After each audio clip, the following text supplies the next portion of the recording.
우리가 예수님의 이야기, 가르침을 들을 때 되게 엄숙하게 이제 받아들이고 그것들을 읽게 되지만, 여러분 가만히 상상해서 읽어보시면 예수님이 이야기를 되게 재밌게 하시는 분이라는 걸 알 수 있어요. 예수님은 이야기꾼입니다. 예수님은 그냥 얘기하지 않으시고 그 이야기 속에서, 가르침 속에 예수님만이 보여주는, 그리고 당시에 사람들이 누릴 수 있는 유머와 위트가 가득하다는 것을 보여줘요. 특별히 오늘 본문에서 예수님은 비유로 얘기하십니다. 이 비유가 무엇일까요? 이 비유는 헬라어에서 비유라고 말하는 뜻은, 이 비유의 말의 뜻은 옆에 던지다, 이런 의미예요. 그러니까 어떤 사물 옆에, 그 한 사물을 어떤 내가 관찰하고자 하는 사물 곁에 두어서 이것을 비교하고 대조함으로써 사물의 실체를 더 정확하게 분명하게 판단하고자 하는 진리의 교육 방법이 바로 이 비유라고 할 수 있습니다. 그러니까 비유는 사실을 말하는 게 아닌 거죠. 그러니까 비유를 비유로 받아들여야지, 비유를 막 사실은 막 이렇게 하면 안 되는 거예요. 그렇지만 이 비유는 사실을 있는 그대로 우리의 마음속에 와닿도록 하는 역할을 하는 겁니다.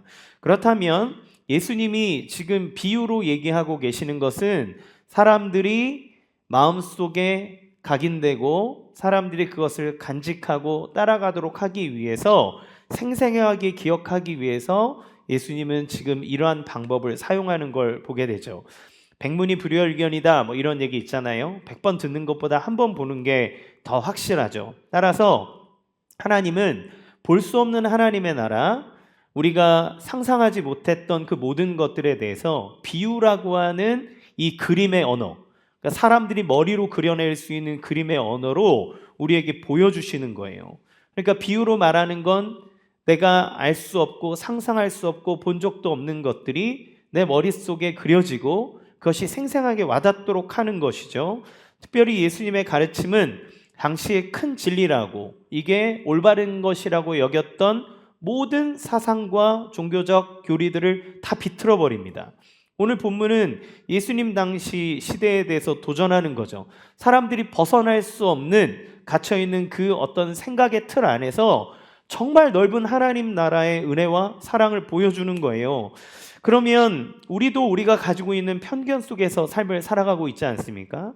우리도 하나님을 바라볼 때 하나님을 어떻게 봐요? 내가 갖고 있는 시선으로 하나님을 봐요. 내 상황으로 하나님을 봐요. 내가 갖고 있는 어떤 마음의 상태로 하나님을 본단 말이에요. 그런데 하나님은 그보다 더 크시잖아요. 하나님은 더 놀라우신 분이잖아요. 그러니까 우리도 지금 예수님이 가르쳐 주시는 이 비유를 통해 우리가 가지고 있는 편견 속에서 삶을 반성하고 우리를 객관적으로 보며 올바른 길로 걸어가기를 원합니다. 그런 마음에서 우리 예수님의 가르침 안으로 함께 들어가 보기를 원해요. 오늘 예수님은 비판하지 말라고 이야기하십니다. 이거는 앞에 나왔던 사랑하라, 원수까지도 사랑하라고 하는 그 사랑의 가르침의 연장선이라고 볼 수 있어요. 37절 같이 읽어보겠습니다. 시작. 비판하지 말라. 그리하면 너희가 비판을 받지 않을 것이요. 정죄하지 말라. 그리하면 너희가 정죄를 받지 않을 것이요. 용서하라. 그리하면 너희가 용서를 받을 것이요. 아멘. 여기에 세 가지가 나오죠. 비판하지 말라, 정죄하지 말라, 용서하라. 그러니까 비판한다는 게 뭐예요?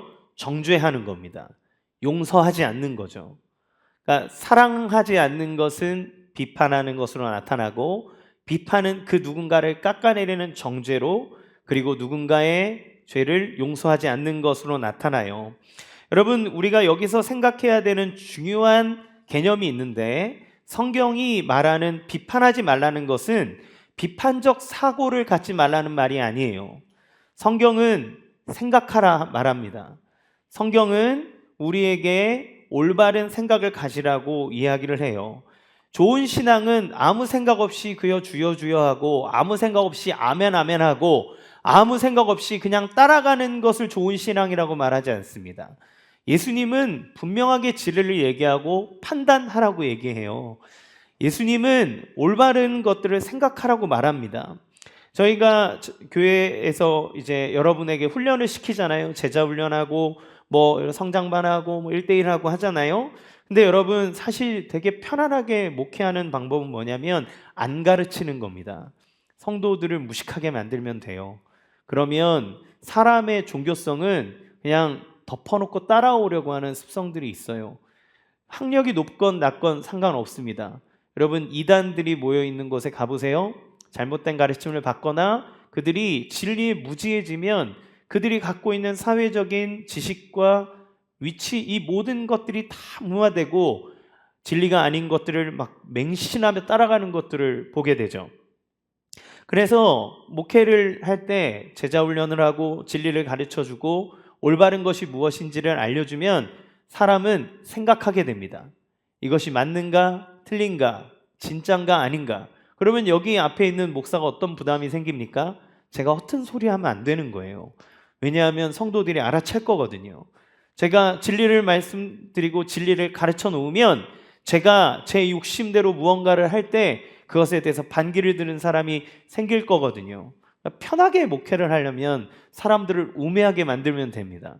그런데 따라서 성경은 비판적 사고를 하지 말라고 말하지 않아요. 그러면 두 가지가 생기죠. 비판적 사고와 비판하는 사고. 이 두 가지의 차이점을 알아야 됩니다. 비판적 사고는 뭐예요?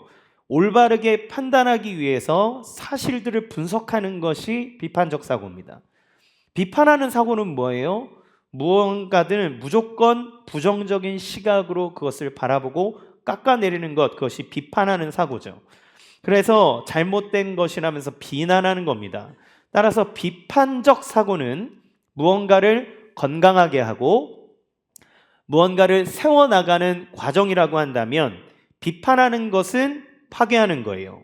비판적 사고는 그러한가 하며 겸손히 알아가는 과정이라면 비판하는 사고는 자기가 하나님처럼 돼서 사람들을 판단하는 것을 의미합니다. 그러니까 여기서 예수님이 비판하지 말아라 라고 얘기하는 것은 너희가 생각하지 말라는 이야기가 아니라 이웃에게 하나님처럼 굴려고 하는 교만을 버리라는 거예요. 너는 하나님이 아니라는 겁니다. 그래서 이것에 대해서 예수님은 네 가지 그림을 통해 선명한 메시지를 사람들에 각인시켜 주는 거예요. 오늘 예수님은 이 네 가지 그림, 비유를 통해서 우리에게 어떤 메시지를 전하고 계실까요? 첫 번째, 우리는 모두 보지 못하는 존재라는 겁니다. 여기서 예수님은 두 가지 그림을 사람들에게 보여주셔요. 첫 번째 그림은 맹인의 비유예요. 39절 말씀 같이 읽겠습니다. 시작. 또 비유로 말씀하시되 맹인이 맹인을 인도할 수 있느냐? 둘이 다 구덩이에 빠지지 아니하겠느냐? 예, 맹인이 맹인을 인도할 수 없다는 거죠. 맹인, 그러니까 시각장애인이죠. 지금 말로는 시각장애인은 앞을 못 보는 사람입니다. 앞을 보지 못하고 무엇이 진짜인지를 보지 못했던 사람이 어떻게 길을 인도해 줄 수 있겠느냐는 거예요. 여러분 20년 전에 나왔던 영화인데 왕의 남자라는 영화가 있습니다. 제가 너무 인상 깊게 봤던 영화인데요. 거기에 보면 주인공 둘이 서로 광대인데 서로 그 맹인 놀이를 합니다. 눈을 탁 감고 이렇게 지팡이를 탁 집으면 한쪽에서 그렇게 하는 거예요. 그래서 막 슬금슬금 이렇게 가다가 둘이 꽝 부딪힙니다. 그래서 이 사람아 눈을 어디다 두고 다녀? 서로 막 당신은 뭐 그런 식으로 얘기하죠. 그러다가 아니 목소리를 들으니 저 아랫마을에 강봉사 아닌가? 그럼 아이고 반갑네. 그러면서 싹 끌어안으려고 그러는데 보이지 않으니까 서로 이렇게 엇갈리는 거죠. 아니 소리를 듣자니 내가 여기 있고 너 거기 있지. 그러니까 이 사람아 내가 여기 있고 네가 거기 있지. 이러면서 서로 막 그 얘기를 하는 거죠. 아마도 앞날이 보이지 않는 광대의 삶, 앞길을 알지 못하는 우리의 삶을 풍자하는 모습이라는 생각이 들었어요. 여러분 맹인은 보지 못하는 사람입니다. 서로가 서로의 길을 안다면서 인도하는 것만큼 교만한 게 없죠. 보는 사람이 볼 때는 쟤네 뭐 하는 거야? 어디로 가는 거야? 이런 생각들을 할 거예요. 두 번째 그림은 티와 들보에 대해서 얘기를 해줍니다. 41절 같이 읽읍시다. 시작. 어찌하여 형제의 눈 속에 있는 티는 보고 내 눈 속에 있는 들보는 깨닫지 못하느냐? 여기에서 티라고 하는 건 톱밥 같은 이렇게 아주 작은 알갱이나 또는 이제 가지, 작은 가지 같은 거를 얘기해요. 들보는 대들보 아시죠? 그런 것처럼 건축 기둥으로 사용하는 큰 목재를 얘기합니다. 그러니까 이건 눈에 들어갈 수 없는 거죠. 예수님이 엄청 극단적인 비유로 얘기를 하고 계시는 거예요. 들보가 눈에 들어가면 어떻게 됩니까? 죽어요. 예. 그러니까 이거를 가지고 심각하게 들보가 들어가면 사냐 마냐 이러면 무식한 거죠. 예. 이 비유는 사실을 얘기하는 게 아닙니다. 사실을 사실되게 보여주기 위한 도구예요. 자, 여러분 이걸 상상해 보세요. 어떤 사람이 대들보를 눈에 퍽 끼고 나타나고, 한 사람은 눈에 티가 들어가서 막 눈을 비비고 있는데, 그 사람이 와서 너 눈에 티 넣고 그렇게 제대로 보지도 못하고 왜 그렇게 사냐고 뭐라 그런다면 얼마나 우스꽝스러운 얘기일까요? 그런데 여러분, 이 티라고 하는 잔가지라 그랬잖아요. 잔가지도 눈에 들어가면 어떻게 될까요? 눈 못 떠요. 죽습니다. 그것도 실명합니다. 그러니까 결국 티가 됐든 들보가 됐든 공통점이 있는데 둘 다 앞을 제대로 볼 수 없어요. 이 사람들은 다 왜곡된 시선으로 세상을 바라볼 수밖에 없는 존재라는 겁니다. 그러니까 지금 예수님께서 이 두 가지 그림을 사람들에게 보여주고 있어요. 이거는 뭐를 나타내고 있습니까? 우리가 어떤 존재예요? 우리는 진리를 알 수 없고 세상을 왜곡되게 바라볼 수밖에 없는 유한한 존재라는 것을 보여줍니다. 따라서 이 두 그림은 우리가 남을 비판하지 않는 것은 둘째치고, 우리가 능히 사람들을 인도할 만큼 또렷이 볼 수 있는 존재냐라고 하는 것에 대해서 그렇지 않다고 말하는 거죠. 따라서 우리는 우리가 무언가에 대한 확신을 가지고 있을 때 겸손해야 합니다. 우리가 무언가에 대해서 확신이 있으면 있을수록, 확신에 갖는 것이 나쁘다는 말이 아니에요.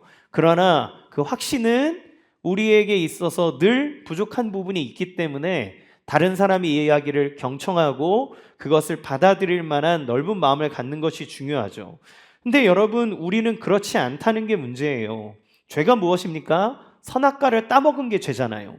많은 사람들이 선악과를 따먹은 게 뭐 그렇게 큰 죄가 되냐라고 얘기하지만, 선악과는 선악을 판단할 수 있는 나무입니다. 그렇죠? 그런데 하나님이 그것을 먹지 말라 한 것은 하나님이 기준 되시고 하나님이 주인 되시고 하나님만이 판단자가 되시는 것인데, 사람이 그 선악과를 따먹음으로써 내가 하나님이 되겠다.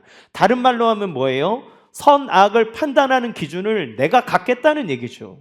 내가 선악의 기준이 되어서 너를 판단하겠다. 내가 선악의 기준이 되어서 하나님이 되어서 나 자신에게 이것을 두고 이 세상을 내가 원하는 대로 하겠다는 거예요. 여러분, 저마다 선의 기준을 자기에게 두면 어떤 일이 일어납니까? 다툼이 일어나요. 그 사회를 이끌어서 혼란하고 분란이 일어나는 사회라고 얘기합니다. 나라가, 사회가 평화롭고 질서 있게 가려면 온전한 기준이 존재해야 돼요. 그렇죠? 우리는 사회에서 그것을 법이라고 얘기합니다. 그 법의 기준 안에서 사람들은 옳고 그름이 판단되어지는 거예요. 그것이 완전하지 않을지라도 우리가 다 같이 인정한 그 법이 우리에게 기준이 되어질 때 사회는 혼란하지 않습니다. 그런데 자기의 마음대로 내가 옳다고 얘기하면서 법을 부정해버리면 그 사회가 바로 무법사회가 되는 거고, 그 사회에는 혼란이 오는 거예요. 그래서 하나님은 그 성경에서 너희가 살고 있는 나라에 비록 완전하지 않아 불법처럼 보이고 아직 정의가 세워지지 않는 그러한 법이 있다 하여도 그래도 너의 지도자에게 순종하라고 얘기하는 거죠. 제가 부목사 시절 신혼다락방을 만들어서 사역했던 적이 있습니다. 신혼부부들을 이제 신방 가면 초반에 대부분 싸웠다는 얘기를 그렇게 많이 해요. 예, 왜 싸웠느냐? 주도권 때문에. 여기에서 내가 주도권을 잃어버리면 이제 평생 노예처럼 죽어 살아야 될 것 같은 마음이 드니까 처음에 그렇게 막 싸웠다는 거예요. 내 방식대로 해라, 내 기준이 맞다, 계속 이러는 거죠. 자기에게 선의 기준이 있고 자기에게 무언가의 기준을 딱 맞춰놓으면 반드시 그 자리에는 분란이 일어날 수밖에 없는 거예요. 결혼 왜 했습니까? 사랑해서 했잖아요. 내가 이 사람이랑 더 있고 싶고 헤어지는 시간도 아깝고 평생 이 사람과 함께 하고자 하는 마음이 있어서 결혼했잖아요. 그런데 그 사랑해서 한 결혼 안에 분란과 다툼이 있어요. 왜요? 선의 기준을 자기가 가져가 버리니까 그러는 거죠. 그러니까 서로 높은 자리를 선점하기 위해 싸우는 거예요. 그때는 내 눈에 들보는 안 보입니다. 다른 사람의 티를 찾기 위해서 불을 켜라 애쓰는 거예요. 화장실 갔는데 머리카락이 왜 그렇게 돼 있지? 네. 양말은 왜 그렇게 벗어놓는 거야? 설거지는 이렇게 해야 되고 이렇게 나눠서 해야 되지 않을까? 등등. 재정관리는 누가 할 거야? 이런 것에서부터 무언가 자기에게 더 유리한 무언가를 만들기 위해서 기준을 나에게로 가져오기 위해서 막 하는 거죠. 안 뺏기고 싶은 게 있는 거예요. 제가 저희 신혼 때 우리 아내에게 얘기합니다. 여보, 방은 핑크로 하든 여보 마음대로 다 해. TV만 내 마음대로 살게. 네. 우리 아내는 귀엽고 막 50인치대를 사려고 하고 저는 아니다. 거거익선이다. 이건 한번 사면 10년이다. 무조건 큰 걸 사야 된다. 이러면서 그 기준은 제가 안 뺏기고 싶은 거죠. 내가 원하는 걸 하고 싶은 마음. 물론 그런 것들을 서로 잘 조율하면서 온 것이지만 우리는 그 무언가에게서 내 이것만큼은 내가 양보하고 싶어 하지 않는 그 무언가들이 있어요. 그러니까 우리가 하나님께서 이 세상을 보여주는 아주 중요한 이 두 그림에는 우리가 사랑하는 세상이 선과 악의 구도가 아니라는 것을 보여줘요. 우리는 세상이 선과 악의 싸움이라고 여겨지지만 라인홀드 리버라는 신학자는 이렇게 얘기했습니다. 세상은 선과 악의 구도가 아니라 악과 덜한 악의 대결이다. 그러니까 조금 더 나쁜 놈이랑 좀 덜 나쁜 놈이 서로 막 내가 더 낫다고 이렇게 싸우는 거라는 거죠. 정치의 판을 보십시오. 우리가 살아가는 삶 속에서 우리 모두 다 죄인입니다. 그렇죠? 누가 더 나쁘냐 덜 나쁘냐예요. 그 문제죠. 그래서 악은 선의 결여가 아니라 선의 의도적인 왜곡이다 이렇게 표현을 해요. 그러니까 죄인된 인간들이 하나님이 좋은 거를 주셨음에도 불구하고 그 좋은 것을 좋게 받아들이는 것이 아니라 왜곡하여서 잘못되게 받아들여 쓰는 거죠. 특별히 오늘 본문에서 예수님은 의도적으로 대상을 염두에 두고 얘기하고 계시는 겁니다. 누굴까요? 그거는 바로 당시의 지도자들이라고 하는 바리새인들과 서기관들, 대제사장들 이런 사람들을 두고 얘기하는 거예요. 이 사람들은 사람들 위에 군림해 있습니다. 자기는 백성을 가르칠 그러한 자격이 있다. 나는 진리를 안다. 나를 따라와야 된다라고 자신 있게 얘기하는 사람들이 바로 이 사람들이에요. 이 사람들은 율법과 그에 따르는 규칙들을 만들어서 철저하게 순종하고 자기가 이걸 지켰노라고 하는 것들을 의로 여기는 그런 사람들이었습니다. 그런데 예수님 뭐라고 얘기하시는 거예요? 걔네들은 진리를 몰라. 하나님이 율법을 주신 진짜 이유를 몰라. 하나님이 이스라엘 백성들을 왜 선택하셨나요? 율법을 왜 주셨나요? 그거는 하나님께서 이스라엘 백성이 선택된 민족이라 뻐기고 사람들 위에 군림하고 사람들을 판단하라고 택하신 것이 아니라 너희를 제사장 나라, 그러니까 하나님 앞에 온 열방을 이끌게 하는 빛의 통로로 사용하기 위해 이스라엘을 세웠다고 얘기했어요. 그러니까 율법을 안다면, 하나님의 뜻을 안다면 그 사람들이 하나님의 말씀을 듣고 깨달을수록 어떻게 해야 됩니까? 겸손해야 하고 연약한 자들을 사랑해야 하고 믿지 않는 사람들을 위해 선을 행해야 되는데 이 사람들은 기준을 자기대로 만들어 놓고 나는 이거 지켰으니까 의인, 니네들은 무지한 악인, 그러면서 사람들을 판단하는 거죠. 사람들을 정죄하는 거예요. 그런 사람들, 여러분 그런 지도자들이 있는 나라가 어떻겠습니까? 그런 지도자가 끌고 가는 그 끝에는 무엇이 있겠습니까? 사람들에게 좌절과 절망, 서로를 향한 정죄감이 가득한 사회 분위기가 일어나지 않을까요? 겉으로는 종교적으로 거룩해 보이지만 사실은 모두 다 막 넌 저게 잘못됐고 넌 저게 잘못됐고 라고 하면서 서로를 판단하는 나라. 그러니까 잘못된 지도자, 맹인을 이끌어가면 구렁텅이로 빠지게 되는 이 현상들을 보는 거죠. 우리는 저마다 하나님처럼 되어서 다른 사람을 비난하고 판단하고 그 위에 군림하고 싶어하는 마음을 갖고 있어요. 그러면 사람은 내가 부족하고 연약한 거를 다 몰라서 그럴까요? 내가 잘못한 거를 모르기 때문에 그런 걸까요? 아니요, 사실은 다 압니다. 하지만 우리는 자신의 눈에 들보를 인정하고 싶지 않은 거예요. 이게 사람이 갖고 있는 죄성이에요. 사람이 가지고 있는 선을 왜곡하는 방식이에요.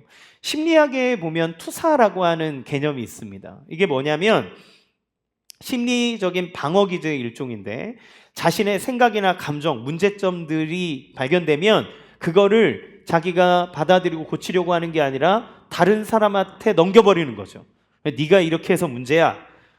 너가 이런 부분에 잘못된 거야 라고 하면서 자기가 갖고 있는 잘못된 생각, 잘못된 감정, 문제점들을 다른 사람한테 다 돌려버리는 거예요. 그런 것들. 그러니까 이런 사람들은 어떤 마음을 갖고 삽니까? 문제가 생기면 회피하는 거예요. 이건 내 문제가 아니야. 너 때문이야. 네가 이렇게 했기 때문에 내가 이렇게 되는 거야 라고 하면서 다른 사람을 계속 탓해요. 그렇게 회피하는 사람은 그러면 그렇게 돌릴 때마다 행복할까요? 아니요. 늘 불안한 겁니다. 늘 자기에게 쫓기는 삶을 사는 거예요. 그리고 다른 사람을 못 살게 굽니다. 그래서 이 투사하는 심리를 가진 그런 사람들, 내면에 이런 마음을 갖고 있는 사람들은 자녀를 양육하는데도 이런 문제가 나타난대요.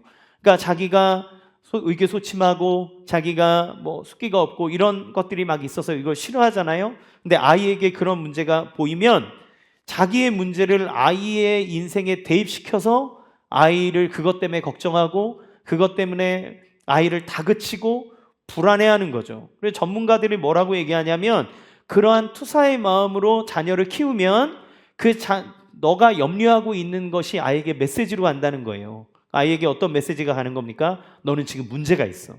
너 이렇게 가면 큰일 나는 거야. 그 메시지를 아이에게 던져준다는 거죠. 사실은 살아갈 때 아무 문제가 없는 거예요. 기질이잖아요. 소심한 거나 우리가 어떤 부분들. 그런데 우리는 자라나가면서 성장할 수 있어요. 우리는 자라가면서 무언가 고쳐나갈 수 있는 것이 사람이란 말이에요. 그런데 이렇게 자기 안에 자기의 들보를 인정하지 않고 투사해서 다른 사람에게 대하는 사람은 내가 정말 사랑하는 사람을 정말 나락의 구렁텅이로 빠져넣는 잘못된 삶을 살아가게 되는 거죠. 그러니까 비판하지 말아야 하는 것은 우리가 하나님이 아닌 유한한 존재고 내가 기준이 될 때 그 삶과 사회는 망가지기 때문에 그렇습니다. 우리는 내가 어떤 존재인지를 어떻게 분별할 수 있을까요? 예수님은 당시 종교 지도자들을 비판하시면서 맹인이라고 얘기했어요. 그들을 따라가지 말아라 라고 얘기합니다. 그들은 자기 눈에 들보도 있으면서 그것도 깨닫지 못하면서 다른 사람들의 티를 지적해내는 사람이라고 얘기해요. 그러면 우리가 누구를 따라가야 합니까? 이 땅에 우리의 삶 속에서 우리를 인도해 줄 분은 누구입니까? 그 사람을 어떻게 분별해낼 수 있을까요? 예수님은 비유를 통해서 두 번째 메시지를 얘기하세요. 두 번째는 바로 열매로 나타난다는 겁니다. 예수님은 이것을 위해서 세 번째 그림을 제시하시는데 바로 나무와 열매예요. 43절 같이 읽겠습니다. 시작. 못된 열매 맺는 좋은 나무가 없고 또 좋은 열매 맺는 못된 나무가 없느니라. 사과나무에선 사과가 나오죠. 포도나무에선 포도가 나옵니다. 거기에서 딸기 뭐 이런 게 나오지 않아요. 사과나무의 당연한 결과는 사과 열매입니다. 그렇죠? 따라서 사과 열매는 사과나무의 정체성이에요. 사과가 그러니까 사과나무이기 때문에 사과가 나오고 그 열매 때문에 이것이 사과나무라는 것이 증명이 되는 거죠. 따라서 예수님은 나무가 좋고 나쁜 것은 열매를 통해 알 수 있다는 거예요. 좋은 나무는 좋은 열매를, 나쁜 나무는 나쁜 열매를 그 종류에 따라 그 열매로 나온다는 겁니다. 아무리 괜찮은 말을 하고 그럴듯하게 가르친다 하더라도 그 사람의 열매가 진짜 그 사람이라는 거예요. 좋은 말 한다고 좋은 게 아닙니다. 제가 여기에서 거짓말하지 마십시오 막 설교하면 저는 거짓말 안 하는 사람입니까? 아니, 그건 다른 얘기예요. 제가 말한다 그래서 제가 그 사람이 아닌 겁니다. 그러니까 저처럼 설교하고 가르치는 사람이 착각하지 말아야 되는 건 뭐냐면 제가 설교했기 때문에 제가 그 사람이라고 하는 생각을 가지면 안 되는 거죠. 사람들이 종교인에게 느끼는 모습은 무엇입니까? 겉과 속이 다르다는 거예요. 겉으로는 고상한 것처럼 말하고 사랑해야 된다 그러고 용서해야 된다고 그러는데 정말 그 사람 마음속에 삶 속에 사랑과 용서가 나타나냐? 나는 그런 사람 못 봤는데 내가 교회를 왜 가? 이렇게 되는 거죠. 우리가 신앙생활하며 교회를 다닐 때 핍박을 받곤 합니다. 내가 예수님을 믿는 것 때문에 예수님을 믿는 신앙을 부정하라는 것으로 핍박을 받는 거라면 당연히 우리가 감내해야 하겠죠. 그러나 우리는 우리를 비판하고 비난하는 내용들을 잘 생각해 봐야 돼요. 정말 예수님을 잘 믿어서 비판받는 건지 아니면 나의 겉과 속이 다른 잘못된 열매를 내고 있기 때문에 비판받는 건지, 내가 잘못된 열매를 내고 있는데 비판받는 거를 하나님을 위해 핍박받는다고 착각하면 안 됩니다. 그건 주님이 우리에게 던져주시는 메시지예요. 우리의 삶의 열매가 무엇인지 그것은 내가 누구인지는 우리의 삶의 모습으로 나타나요. 그런데 우리는 우리 자신의 진짜 모습을 보지 못합니다. 아까 맹인의 비유에서 얘기했던 것처럼, 그리고 들보와 티의 비유에서 얘기했던 것처럼 우리는 우리의 본 모습을 알지 못하고 그래도 아주 성인은 아니지만 그래도 이 정도면 괜찮지 않아? 라고 하는 생각을 우리는 은연중 갖고 있어요. 그렇기 때문에 우리는 남을 비판하는 겁니다. 내가 쓰레기라고 생각하면 난 비판 잘 안 해요. 그런데 내가 그래도 너보다는 이게 낫지 않아? 라고 하는 우월의식이 있을 때 우리는 남을 비판하죠.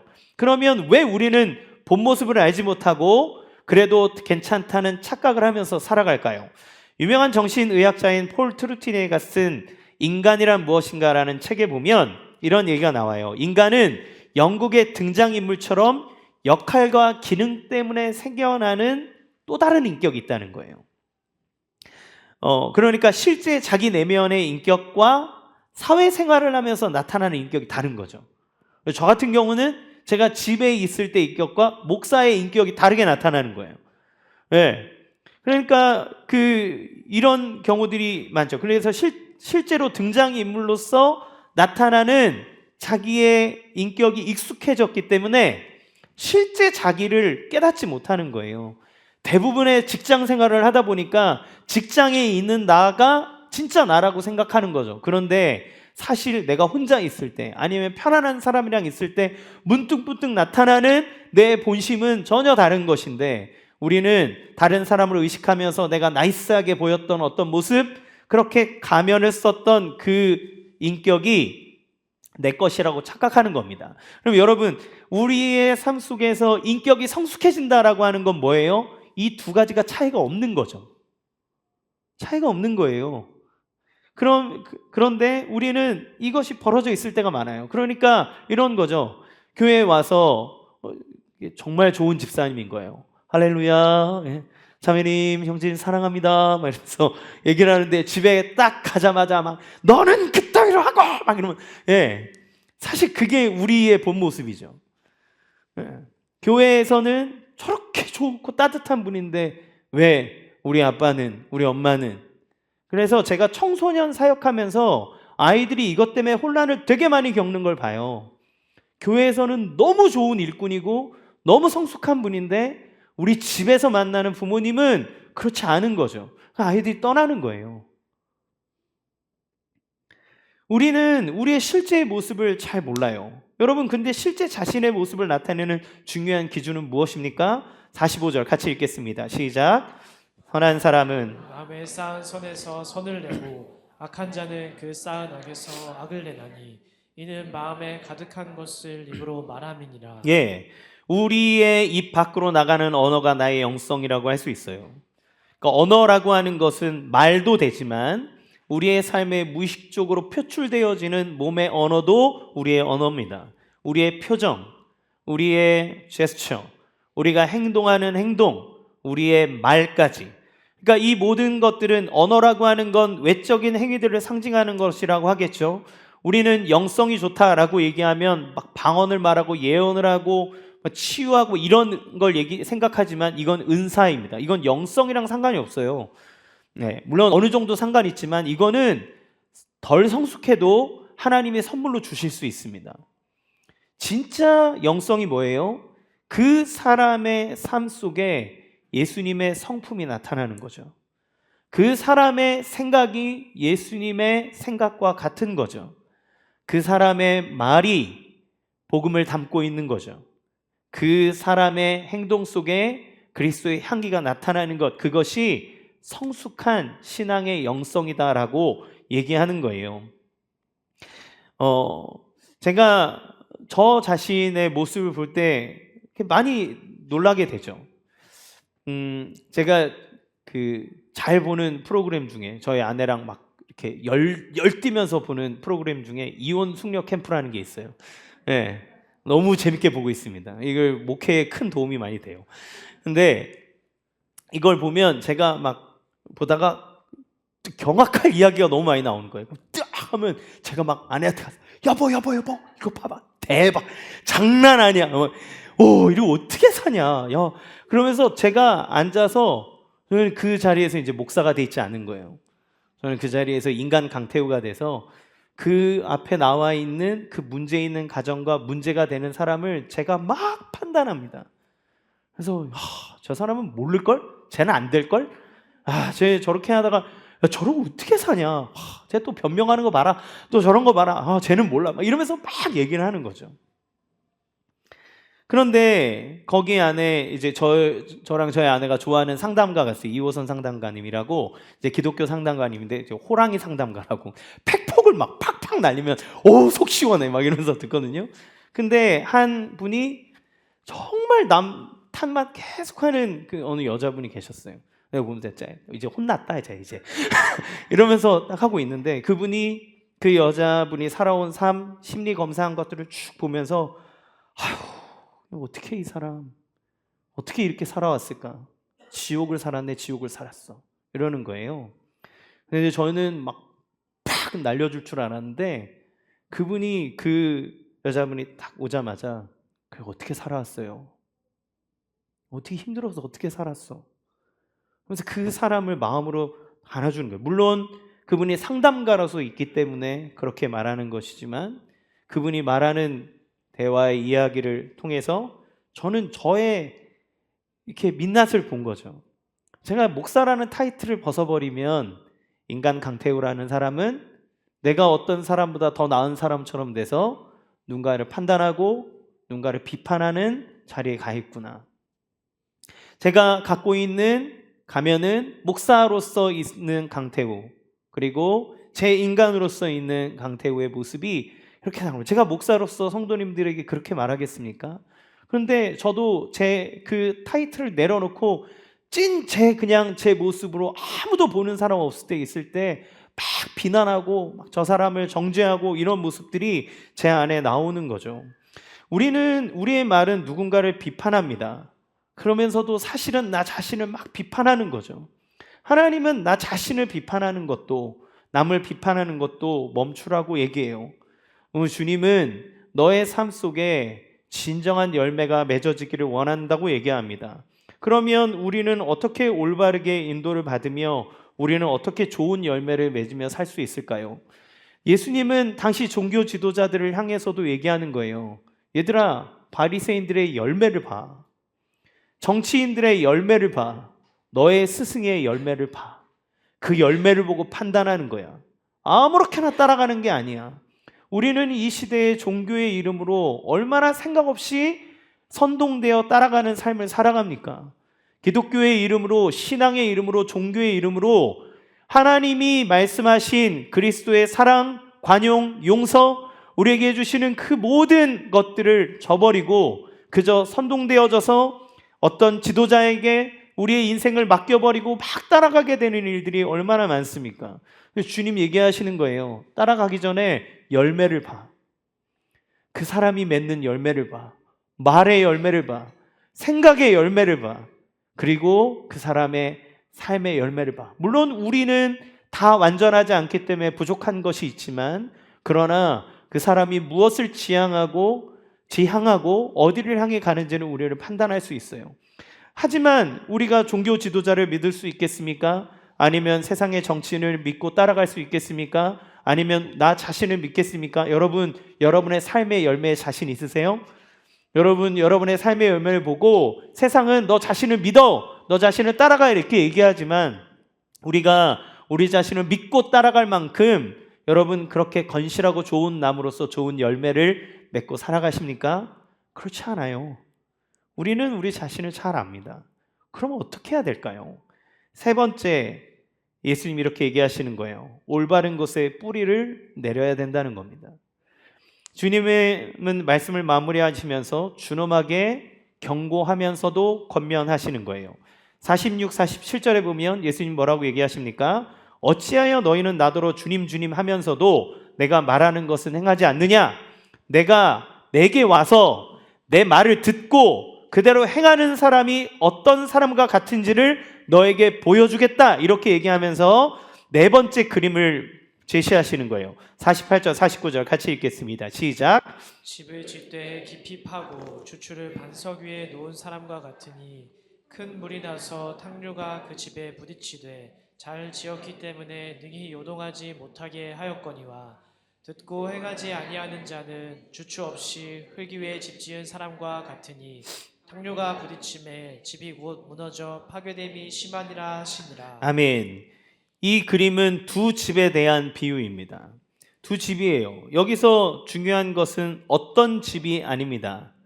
어디에다 짓느냐는 거예요. 어디에, 어떻게 짓느냐. 좋은 집은 어떻게 짓습니까? 반석에 깊이 구멍을 내서 주추를 박는 거예요. 그리고 그 위에 세우는 겁니다. 나쁜 집은 어떤 집이에요? 그냥 흙, 마태복음에는 모래 위라고 되어 있어요. 그러니까 그 위에 주추를 박지 않고 그냥 얹혀놓은 텐트 같은 집인 거죠. 평소에는 그냥 삽니다. 그러나 언제 문제가 생겨요? 위기가 닥쳐오고 어려움이 올 때 어떻게 되느냐는 것은 자명한 일이죠. 예수님은 우리에게 흔들리지 않고 무너지지 않을 집이 있다고 얘기하시는 거예요. 우리의 인생을 뭐라고 표현할 수 있을까요? 우리의 인생은 집 짓는 거 아닙니까? 예전에 그 미생이라고 하는 드라마가 있는데 미생은 우리의 인생을 바둑에 빗대어서 얘기하죠. 바둑판이 인생과 같다고 얘기하잖아요. 바둑이 결국 지향하는 게 뭡니까? 완생, 그러니까 집 두 개 짓는 거잖아요. 집을 만드는 거예요. 우리의 인생은 좋은 온전한 집을 만드는 데 있습니다. 근데 그 집이 어디에 있어야 된다는 거예요? 반석 위에 주추를 깊이 박은 그러한 집이어야 무너지지 않는다라고 말하고 있어요. 그러면 우리가 어디에다가 놓아야 합니까? 예수님은 지금 두 개를 두고 얘기하시는 거예요. 너희가 율법과 그리고 맹인되어 진리를 알지 못하는 그 종교 지도자들을 따라 살아갈 것이냐, 아니면 너희를 위해 이 땅의 반석으로 온 나를 선택할 것이냐라고 예수님은 지금 사람들에게 얘기하는 겁니다. 판단하라는 거예요. 너희가 열매를 보고 판단해봐라. 예수님 누구세요? 예수님은 당신이 하나님이라고 얘기하시는 분이에요. 그러면 우리는 생각해 봐야 돼요. 그분이 진짜 하나님인가? 진짜 구원자인가? 여러분, 덮어놓고 믿지 말라고 제가 얘기하죠. 따져보세요. 정말 그러한가? 정말 믿을 만한 분인가? 내 인생을 이분에게 드려야 할 만한 분인가? 주님은 지금 얘기하고 계시는 겁니다. 예수님 지금 뭐라고 얘기하세요? 우리가 6장 전체를 다시 한번 살펴봅시다. 6장은 예수님이 제자들을 선발하는 과정을 보여주세요. 제자들 중에서 12명을 선발하십니다. 그리고 그들을 12사도로 세우세요. 12사도는 뭘 상징합니까? 앞으로 세워질 교회, 그리고 영원하신 하나님의 나라의 백성을 대표하는 인물들을 12명 세운 거예요. 그리고 그 사람들과 또 무리들 앞에 얘기하시는 겁니다. 그러면 사랑해라, 또 비판하지 말아라, 이런 모든 얘기들은 뭐에 대한 얘기를 하시는 겁니까? 하나님 나라에 대해서 가르쳐 주는 거예요. 하나님 나라가 어떤 곳인지 아니? 하나님 나라는 말이지 사랑하는 곳이야. 하나님의 통치하시는 그 하나님의 나라는 비판하는 곳이 아니라 사람들을 세워주는 곳이야. 그들은 하나님 나라는 하나님의 은혜와 사랑으로 가득한 곳이야. 이 모든 것들을 얘기하는 거죠. 그런데 너희가 알고 있는 세상의 철학, 세상의 방식, 너희가 추구하고 있는 그 모든 것으로 하나님의 나라의 은혜와 기쁨을 소유할 수 있다고 생각하니 다 맹인이야. 다 들보를 끼고 있는 거야. 그들의 열매를 보고 판단해봐. 예수님은 세상과 자신을 두고 얘기하고 계시는 거예요.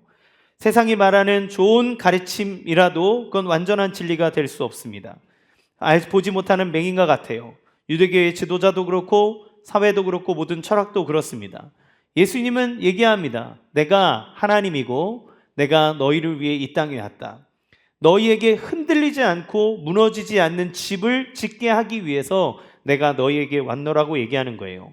기독교가 무엇입니까? 인간이 죄로 인해서 실제로 나타나게 된 비극적인 삶의 모습. 그러니까 우리는 죽음으로 끝날 수밖에 없기 때문에 죽음의 고통과 고난과 아픔을 끌어안고 사는 인생이에요. 여러분, 우리가 살아가는 삶 속에서 왜 실직하는 것, 아픈 것, 돈을 벌지 못하는 것, 이런 것 때문에 전전긍긍하고 무서워하고 두려워합니까?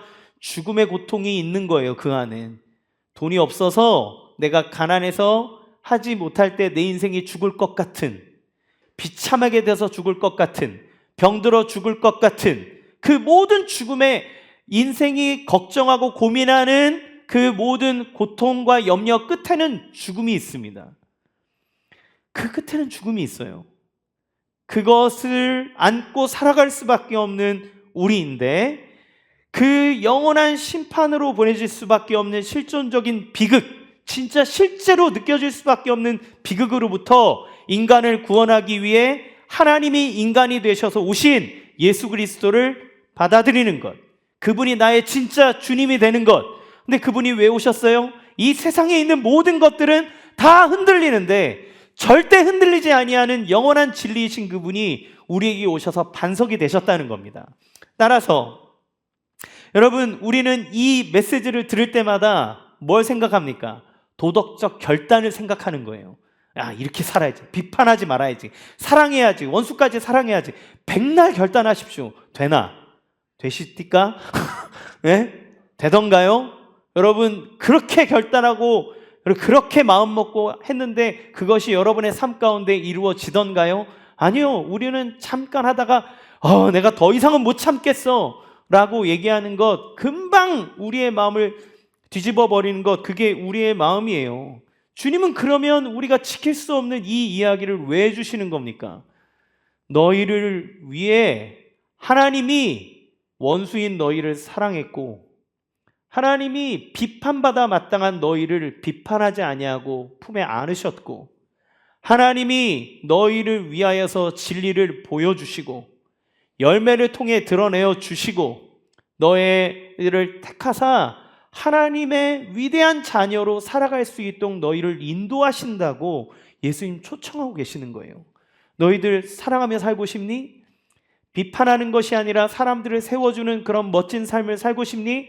그래서 하나님이 주시는 온전한 인격의 성장과 성숙된 삶을 살아가기 원하니? 진리를 보고 싶니? 그렇다면 이 반석 위에다가 집을 짓거라. 그러니까 집을 지으라는 얘기는, 예수님의 말을 듣고 순종하라고 하는 이야기는 이 율법들을 지켜내라고 하는 말이 아니라 이 모든 것을 이루시는 예수님에게 뿌리를 두고 있으라는 거예요. 그러면 어떻게 됩니까? 그 예수님을 뿌리로 두고 있기 때문에 그 안에서 우리는 흔들리지 않을 수 있는 거예요. 그 안에서 우리가 무엇을 향해 가는지를 알게 되는 거예요. 그 예수님을 바라봄으로써 예수님을 닮아가는 거예요. 그래서 마침내 예수님의 구원은 어디에까지 이르게 하시는 겁니까? 우리가 하나님처럼 영광스러운 모습을 가질 때까지 우리를 향해서 끝없이 용납하시고 끝없이 사랑하시고 끝없이 세워주시고 우리를 이끌어 가시는 그 사랑의 터로 들어오라고 말하는 거예요. 여러분, 어디 위에다가 터를 두고 신앙생활하고 계십니까? 만약 여러분이 아무리 열심을 내어도 나에게 기준을 두고 터를 잡고 하나님의 말씀을 지키며 살아간다면 금방 무너질 거예요. 나를 공격하는 그 무언가가 나에게 오면 나는 금방 쓰러져 버릴 거예요. 그러나 정말 예수님을 주로 믿고 그분의 말씀 안에 여러분의 뿌리를 내리고 그분을 터로 삼아 나의 주인으로 삼겠노라고 선택하시면 그분이 여러분을 이끌어 가실 겁니다. 원수인 나를 사랑하사 십자가에 죽기까지 사랑하신 사랑이 나에게 임하고 그것이 진짜 사랑입니다 라는 것을 깨달을 때 우리는 사랑의 넉넉함을 경험하게 되는 거예요. 그래서 그 넉넉함은 다른 사람을 사랑할 수 있는 열매로 나타납니다.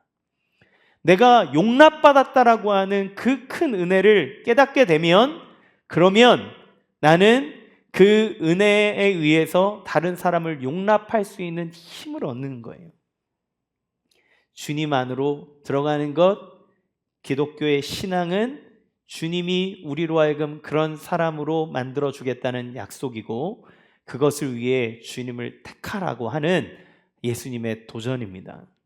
따라서 우리의 행위가 예수님의 제자로 만드는 게 아니라 주님을 진짜로 믿는 믿음이 우리로 하여금 하나님을 그리스도를 닮아가게 하는 의의 길로 인도해 간다는 것을 기억하시기 바랍니다. 사랑하는 성도 여러분, 이 하나님 나라의 은혜와 사랑이 여러분에게 이미 전해졌습니다.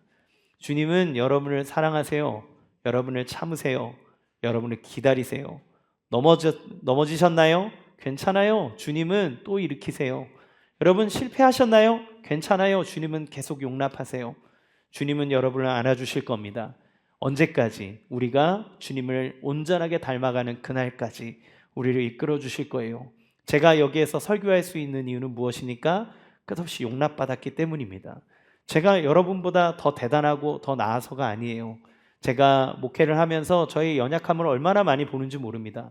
사랑한다고 말했지만 사실은 어떨 때 판단할 때가 있었고 온전히 용납하지 못할 때가 있다는 걸 정말 많이 느껴요. 그럼에도 불구하고 제가 목회하고 설교할 수 있는 건 제가 하나님에게 용납받았기 때문이에요. 그러니까 많이 탕감받은 죄인이라 그렇습니다. 함께 그 주의 은혜 안으로 들어가길 원해요. 혹시 이 자리에서 아직 예수님을 믿지 못하는 분이 계십니까? 그렇다면 정말 판단해 보십시오. 진짜 믿을 만한 분인가? 정말 내 인생을 걸어서 정말 그분이 하나님이라면 그렇다면 우리는 그분에게 우리의 인생을 다 걸어야 돼요. 아니라면 그걸 제가 강요할 수는 없겠죠? 그렇죠? 저는 판단해 보면 제가 수많은 생각들, 고민들 끝에 예수님 진짜라는 생각이 들므로 저는 이 자리에 있습니다. 여러분에게 그 자신이 있기에 복음을 전합니다. 제 자신이 아니라 그리스도에 대한 자신감이에요. 하나님의 은혜 안에 날마다 풍성한 삶을 살아가는 여러분이 되시기를 주님의 이름으로 간절히 축원합니다. 이 시간 같이 함께 찬양합시다.